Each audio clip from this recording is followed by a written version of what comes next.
నమస్తే, welcome to our channel. 2024 సార్వత్రిక ఎన్నికల ఫలితాల తర్వాత వైసీపీ నుంచి ఎమ్మెల్యేలు, ఎమ్మెల్సీలు, ఎంపీలు కూడా రాజీనామా చేస్తున్నారు.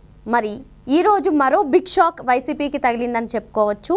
తాజాగా కె రవిచంద్రారెడ్డి వైసీపీ అధికార ప్రతినిధి రాజీనామా చేశారు. మరి దీనిపై పూర్తిగా విశ్లేషించడానికి మనతో పాటుగా ఉన్నారు senior journalist doctor Vadlamani Kanakadurga madam. వారిని అడిగి పూర్తి వివరాలు తెలుసు. మేడం నమస్తే. నమస్తే అమ్మా. అనూహ్య ఓటమి తర్వాత వైసీపీకి అయితే షాక్ మీద షాక్ తగులుతుందని చెప్పవచ్చు మేడం. రీసెంట్గా కార్పొరేటర్లు రాజీనామా చేసి వేరే కండువా కప్పుకున్నారు.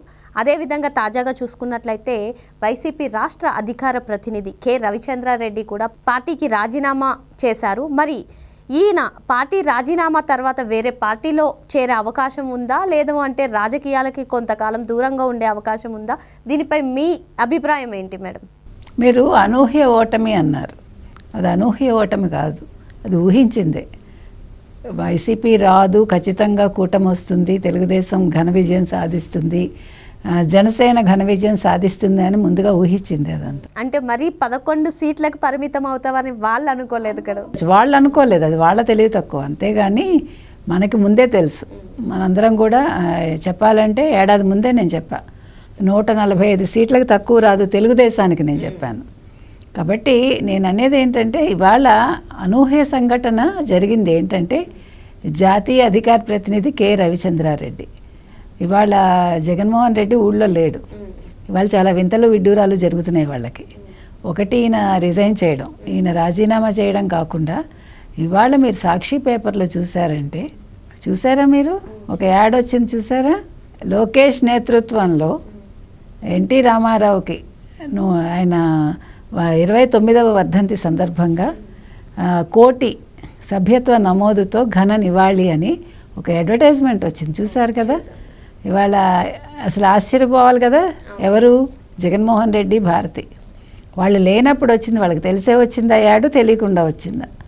అది కూడా ప్రభుత్వ పథకాలు కాదు, అది తెలుగుదేశం కూటమికి సంబంధించిన యాడ్ కాదు. అది వాళ్ళకి ఎంతో అయిష్టమైన లోకేష్ ఫోటో ఓ పక్క చంద్రబాబు నాయుడు ఫోటో, మధ్యలో ఎన్టీ రామారావు ఫోటో, 11 నియోజకవర్గాల్లో 1,00,000కు పైగా సభ్యత్వ నమోదు, 11 నియోజకవర్గాలు గుర్తుపెట్టుకోండి, 11 నెంబరు.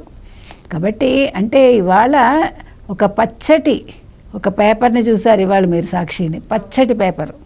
ఎందుకు చెప్తున్నాం మనం పచ్చటి రంగు అంటే? పాపం జగన్మోహన్ రెడ్డి గారికి వెరపు, కానీ సాక్షి లోగో కింద మాత్రం పసుపు రంగే ఉంటుంది, గుర్తుపెట్టుకోండి. చెల్లెలు పచ్చ చీర కట్టుకుందని హెద్దేవా చేశాడు, చెల్లెలు క్యారెక్టర్ అసాసినేషన్ చేశాడు. కానీ ఇవాళ ఏం చేస్తాడు? ఇవాళ ఎడిటర్ని తీసేస్తాడా, లేదు అతను ఎవరు మార్కెటింగ్ హెడ్ని తీసేస్తాడా, లేకపోతే భారతీయుని చైర్మన్గా తీసేస్తాడా సాక్షి పేపర్కి, సాక్షి మీడియాకి? ఎందుకు చెప్తున్నామంటే జగన్మోహన్ రెడ్డి సమాధానం చెప్పాలి. ఎందుకంటే వాళ్ళు లండన్లో ఉన్నాడు. అంటే అనూహ్య పరిణామాలు కాబట్టి ఇవన్నీ చెప్పుకుంటున్నాం. ఇవాళ నందమూరి తారక రామారావు గారిది 29వ వర్ధంతి. ఇవాళ వారు చనిపోయి 29 ఏళ్ళు అవుతోంది. చాలా దురదృష్టకరం. ఈ దురదృష్టకరమైన రోజులో వాళ్ళకి ఇన్ని జరుగుతున్నాయి. అది వాళ్ళకి ఇన్ని దురదృష్టాలు జరుగుతున్నాయి. మీరు అన్నారు కదా ఎంతోమంది వెళ్ళిపోయారు. ఇప్పుడు వాసిరెడ్డి పద్మ వెళ్ళిపోయారు, చాలామంది వెళ్ళిపోయారు. తర్వాత ఎమ్మెల్యేలు వెళ్ళిపోయారు, ఎమ్మెల్సీలు వెళ్ళిపోతున్నారు, చుట్టూ ఉండే బలగం అంతా వెళ్ళిపోతుంది. ఈ బలగం ఎప్పుడైతే లేదో పార్టీ కంటే కూడా పార్టీలో ఉండే పెద్దవాళ్లే ముఖ్యం ఆయనకి. ఇవాళ జగన్మోహన్ రెడ్డికి ఇటు ఇంట్లోనూ నాన్న వాళ్ళు లేరు, పంపించేశాడు బయటికి. తల్లిని పంపించాడు, చెల్లెల్ని పంపించాడు, మళ్ళీ తల్లిని తెచ్చుకున్నాడు. కానీ తల్లి ఎంతవరకు ఉంటుంది ప్రేమగా కొడుకు మీద? ఇప్పుడు కొడుకుతో తప్పనిసరి పరిస్థితుల్లో ఉన్నా మనసు కూతురు వైపే ఉంటుంది కదా. కాబట్టి నేను అని చెప్పుకునే వాళ్ళు, నాకు అని చెప్పుకునే మనుషులు జగన్మోహన్ రెడ్డికి లేరు. అదేవిధంగా పార్టీ పరంగా చూసుకుంటే పార్టీ కూడా కుదేలైపోయింది మీరు చెప్పినట్టుగా. ఇప్పుడు తెల్లారులేస్తే ఎవడు ఏ స్కామ్లో ఇరుక్కుంటాడు, ఎవడు అరెస్ట్ అవుతాడు అంటే వాళ్ళు చేసుకున్న తప్పిదాలు, అది స్వయంకృత అపరాధాలు అనాలి. ఎవడికి వాడు అంటే కన్ను మిన్ను తెలియకుండా మేమే వస్తాం మరో 30 ఏళ్ళు ఉంటాం అనుకుని తప్పులు చేశారు. ఒప్పులు చేస్తుంటే బాగుండేది. మనం వచ్చినా రాకపోయినా మనం చేసే మంచి మనని కాపాడుతుంది. కానీ ఇక్కడ చెడు చేశారు ఒక్కొక్కళ్ళు. ఇప్పుడు ఇవాళ రవిచంద్రారెడ్డి అన్న వ్యక్తి చెప్పాలంటే మంచి స్పోక్స్ పర్సన్. అతను చాలా బాగా మాట్లాడతాడు, చాలా బాగా వెనకేసుకొచ్చాడు వైసీపీని. 2022 నుంచి మీరు చూసుకున్నారంటే చాలా అగ్రెసివ్గా వెళ్ళింది వైసీపీ. ఇతను కూడా చాలా అగ్రెసివ్గా మాట్లాడేవాడు. అంటే మర్యాద తప్పలేదు అంతవరకు మనం చెప్పుకోవచ్చు. అంటే పార్టీని సమర్థవంతంగా అతను అంటే పార్టీ పరంగా మాట్లాడగలిగాడు. ఇది ప్రతిపక్షాన్ని ఎండగట్టడంలో కూడా నీతిబాహ్యంగా చేయలేదు ఎప్పుడు కూడా. నీతి తప్పి కానీ పదాలు అంటే మాట జారడం కానీ తూలటం కానీ చేయలే. కొంచెం చెప్పాలంటే గౌరవప్రదంగానే మాట్లాడాడు. కాబట్టి ఇవాళ అతను రిజైన్ చేయటం అనేది ఇవాళ వైసీపీకి దెబ్బే నన్ను అడిగితే. అందులో జాతీయ స్పోక్స్ పర్సన్ అతను. కాబట్టి అక్కడ ముఖ్యమైన వాళ్ళందరూ అంటే మాట్లాడగలిగే వాళ్ళందరూ వెళ్ళిపోతున్నారు. మీరు అడగచ్చు ఎవరు లేరా, రోజా ఉంది కదా, అంబటి రాంబాబు ఉన్నారు కదా అని. వాళ్ళు ఉన్నారు, వాళ్ళు లేరని ఎవరు అంటే వాళ్ళు మాట్లాడతారు. కానీ అసంబద్ధంగా అసహ్యంగా బూతులతో మాట్లాడాలంటే వాళ్ళు అలాంటి వాళ్ళు ఉన్నా ఒకటే, పార్టీలో లేకపోయినా ఒకటే. ఇవన్నీ కూడా ఏదో రాలిపోయే ఆకుల్లాగా చెప్పాలంటే ఉంటారంతే, వాళ్ళ ఉనికికి ఏమి ఉండదు. ఇప్పుడు వాళ్ళని చూసి ఎవరికి ఒక గౌరవం రావడం కానీ, అబ్బా చక్కగా రోజా ఉన్నారే మన తరఫున మాట్లాడతారని ఎవడు ఆనందపడ్డు. అబ్బో రోజా ఉందే ఏం వాగుతుందో అని భయపడతారు. ఇంకా అంబటి రాంబాబు అయితే ఈయన ఎప్పుడేం వాగుతాడో ఎవరికి తెలియదు అనుకుంటారు. మనం కాదు మాట్లాడేది, వాళ్ళ పార్టీ వాళ్ళే మాట్లాడుకుంటారు.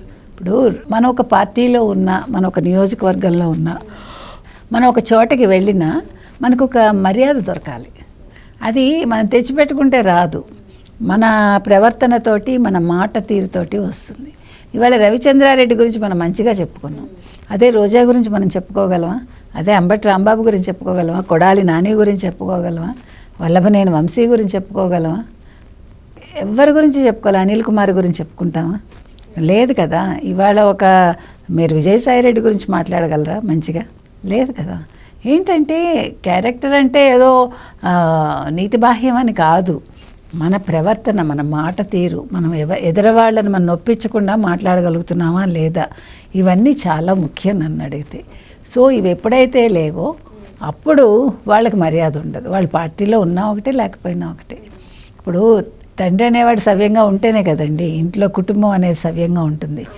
తండ్రి తాగేసి వచ్చి తిడుతూ ఉంటే రెస్పెక్ట్ ఉంటుందా? చుట్టూ ఉండేవాళ్ళు కూడా అబ్బా తాగుబోతు కుటుంబం అనేస్తారుగా. ఇప్పుడు అకేషన్గా ఏదో ఫ్రెండ్స్తో తాగటం వేరు, నిత్యం తాగొచ్చి అరిచి గోల్ చేసి చెడ్డ మాటలు మాట్లాడి అది ఎవడు భరించలేడు కదా. పాపం భార్య పిల్లలకు కూడా తలవంపులు అవన్నీ ఏం చేస్తారు అట్లాగనమాట. ఇప్పుడు జగన్మోహన్ రెడ్డి అనేవాడు అతను మాట్లాడకపోవచ్చు, మాట్లాడిస్తాడు, అది సమస్య. ఇప్పుడు మీరు చెడు మాట్లాడితే నేను ఎంకరేజ్ చేయకూడదు కదా, అక్కడ జరిగేది అది. ఇవాళ రవిచంద్రారెడ్డి అనేవాడు వెళ్ళిపోతే నష్టం వైసీపీ పార్టీ. మనం వైసీపీ నుంచి చూసుకున్నట్లయితే బడా నేతలందరూ కూడా బయటకు వెళ్ళిపోతున్నారు మేడం. మరి ఈరోజు చూసుకున్నట్లయితే రవిచంద్రారెడ్డి కూడా వెళ్ళిపోయారు. ఇంకా కొందరు కీలక నేతలు కూడా వెళ్ళడానికి ఆలోచిస్తున్నారు అనే వార్తలు వస్తున్నాయి. మరి నెక్స్ట్ జగన్మోహన్ రెడ్డి ప్లాన్ ఎలా ఉండబోతుంది అంటారు? ఇప్పుడు ఎలా ఉండబోతోంది అంటే, ఇప్పుడు ఇవాళ లండన్లో ఉన్నాడు ఆయన. లండన్ వెళ్ళాడు అంటేనే ఏదో ప్లాన్ ఉంటుంది. గతంలో లండన్ వెళ్ళినప్పుడు కోనసీమ అల్లర్లు జరిగాయి. గతంలో లండన్ వెళ్ళినప్పుడు చంద్రబాబు నాయుడు అరెస్ట్ అయ్యారు. ఇప్పుడు లండన్ వెళ్తాడు అంటే తిరుపతి ఘటన జరిగింది, స్టాంపీడు. మరి ఇప్పుడు అక్కడ ఉండి ఏం చేస్తాడు ఏంటో మనకు తెలియదు. కాబట్టి చెడే ఎక్కువ ఊహించుకోవాలి, మీరు మంచి ఎప్పుడు ఊహించుకోకూడదు జగన్మోహన్ రెడ్డి విషయంలో. కాబట్టి ఏం జరుగుతుంది ఏంటి అనేది మనం ఈ 10 రోజుల్లో వెయిట్ చేసి చూడాలి. ఎందుకంటే మరి నెలాఖరు వరకు టైం ఉంది, ఆయన అంతవరకు ఉంటాడా, ఈలోగా వస్తాడా, లేదో ఎక్స్టెండ్ చేసుకుంటాడా, రావడం మానేస్తాడా, ఇవన్నీ కూడా ఆలోచించాలి. సో ఇవన్నీ ఆలోచించే రవిచంద్రారెడ్డి రిజైన్ చేశాడా అంటే జగన్మోహన్ రెడ్డి రాడేమో, పార్టీ ఎలాగా ఇంకా మూతబడిపోతుందని అనుకున్నాడా, ఆ యాంగిల్లో కూడా మనం ఆలోచించాలి. నెక్స్ట్ జగన్మోహన్ రెడ్డి గారి ప్లాన్ ఎలా ఉండబోతుందో అని చెప్పి అనుమానం వ్యక్తం చేస్తున్నారు. మరి వేచి చూడాల్సిందే ఆయన ప్లాన్ ఎలా ఉండబోతుందో. Thank you.